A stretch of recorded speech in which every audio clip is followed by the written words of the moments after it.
Following one of the nastiest seasons in franchise history for the 76ers, a year where everyone on their team pretty much was out for a significant period of time, the new pickup of Paul George only played half of his games, Jared McCain would be sidelined for the rest of his rookie season following a hot start, only playing 23 games. Tyrese Maxey only played 52 games, but most importantly, their MVP and superstar Joel would only play 19 games. The Paul George addition looked horrible. The Joel Embiid health, injury management, and steep decline coming off of his near MVP season, in which he averaged almost 35 points a game, was just unfathomable. But coming into this year, something clicked, something felt different. The energy in Philadelphia has shifted, and Joel Embiid is silently playing some pretty solid basketball, but he's finally taken a back seat to Tyrese Maxey, who's playing at an all-NBA level, averaging a whopping 31 points per game, along with 7 assists, nearly 48% from the field and 40% from three. And him taking this offensive leap is just what we wanted to see, because this is the Joel Embiid we are finally getting that we were looking for this whole time. Before we really get into this 76ers deep dive, make sure to drop a like, subscribe to the channel if you have not already. I'd appreciate it a lot. Oh, I have to do it again. This isn't going to be every video, I promise.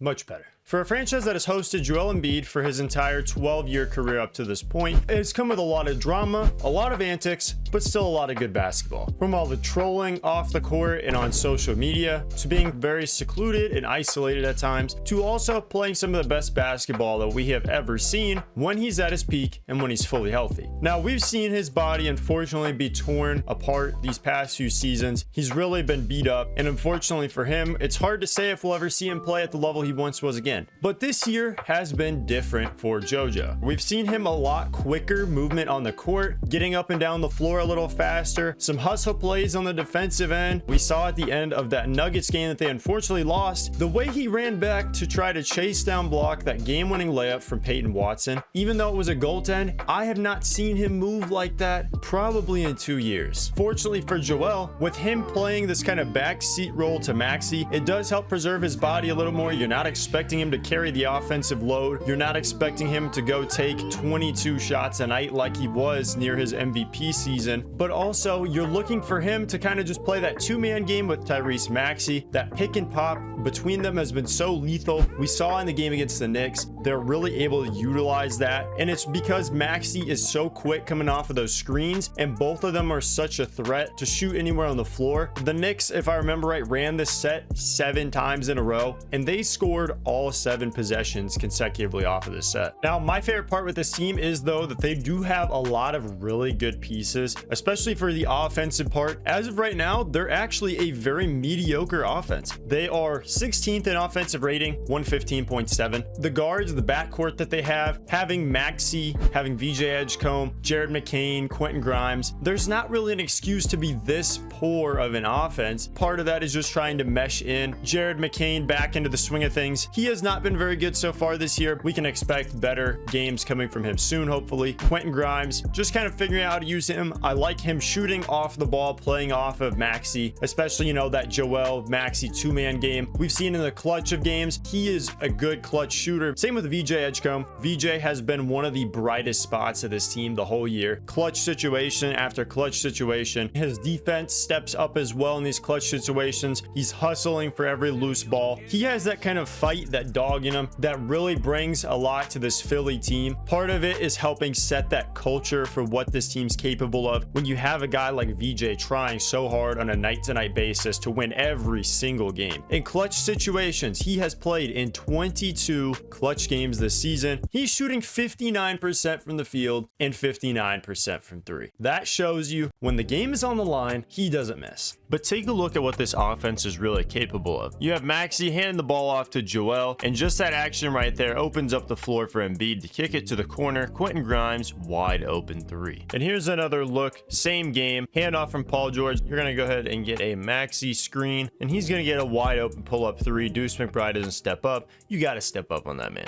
And here's another one. Bring the ball at the floor a minute later. Pick and roll. Embiid, wide open three. You don't step up on Tyrese Maxey, he's gonna make you pay. I'm really happy with the play we've gotten so far this season from guys like Trenton Watford and and Dominic Barlow. Both of them have been guys that we weren't sure exactly what their role would be with the 76ers. Watford has been kind of a do-it-all kind of guy, but I'm really happy with how they've kind of filled out that power forward position. Barlow has extremely stepped up for this team. He's such a high IQ guy. He's going to go set screens. He's going to play defense. He's going to go get offensive rebounds, crash the glass. And I think this team is starting to get more of that offense clicking the more that they get their guys on the floor together. Paul George even said after their win against the Wizards, it feels nice to let Embiid and Maxey run the show, knowing that he still is able to play so well on the defensive side of the ball and hang his hat on that end. And this was a game where we finally got an offensive showing from all three of the big three. And I think the more this team also gets reps together, the more you're going to see some of those guys buy in on the defense. You're going to get a guy like VJ getting a crazy block. Even Tyrese Maxey has been pretty solid on the defensive end as well. And when Tyrese Maxey is bought in, it's going to help everyone else be bought in as well. What this kind of says about Philly is, while they are in kind of a weird transition period between the older vets, you know, the Paul George of the team, the Joel Embiid, trying to transition into this next era, it tells you that this team is so bright going forward. Maxey's playing at an all-NBA level. Who knows if he has another step to his game? Right now, averaging 31 points a game. What if this is something he can do on a consistent basis? What if he's a multiple-time 30-point scorer? You never know with how their kind of offenses run through him. With him being a 40% three-point shooter, you just have no chance of really guarding him. But the great part is that Joel is still such a dominant threat in the paint, and it helps open up the offense so much more. We saw again in that Nuggets game, Joel was seeing double teams almost every time it touched the ball. Davion Holmes was the only big body to really throw at him. So obviously post-ups, he's seeing two bodies, gets the ball down on the block or gets the ball in the lane. And that just opens up so much, because think of what happens when you have one of the fastest guys in the league being almost a 41% three-point shooter. That's just a perfect offensive setup right there. Now, as much as their offense has been so electric to watch, and especially in some of these close games, I always am cheering for them to win because I love seeing just how many options they have of people to go to. The defense has been questionable at times. Now, Embiid not being 100% is a part of that because of Embiid's health. He has been pretty solid at times. Other times, not so much, getting driven by, getting blown by, not getting up and down the floor so well, especially towards the beginning of his games this season. Kind of laboring that knee as always. You don't really know, but when he is playing sound defense, when he's moving a little better as we've seen the past few games, he looks very good still on that side of the ball. The rebounding has not exactly been there. He's averaging a career low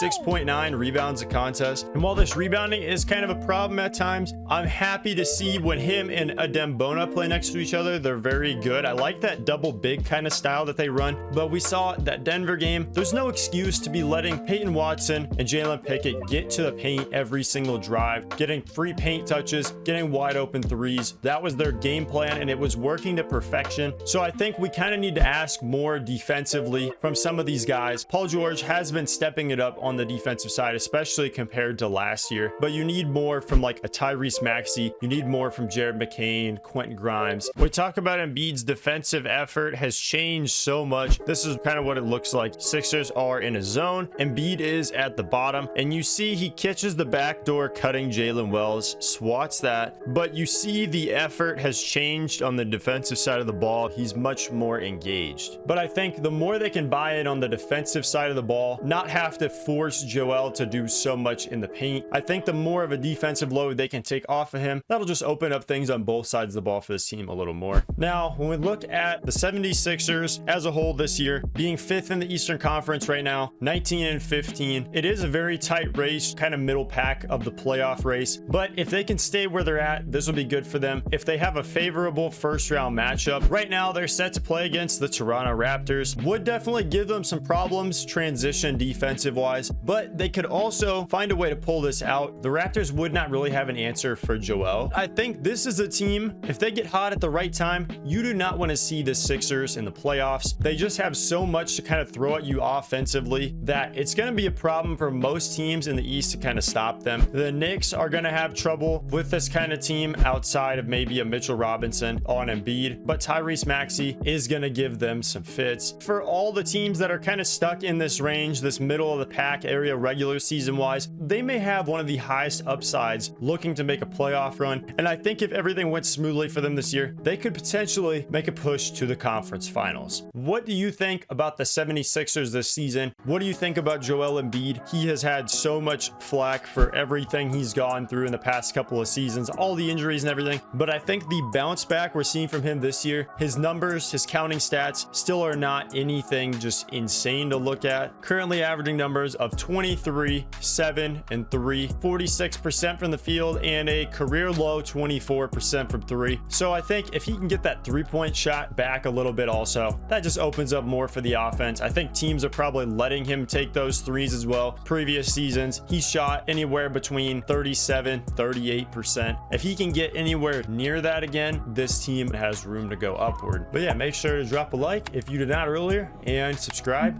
I'd appreciate it a lot. As always, I'll see you next time, homie.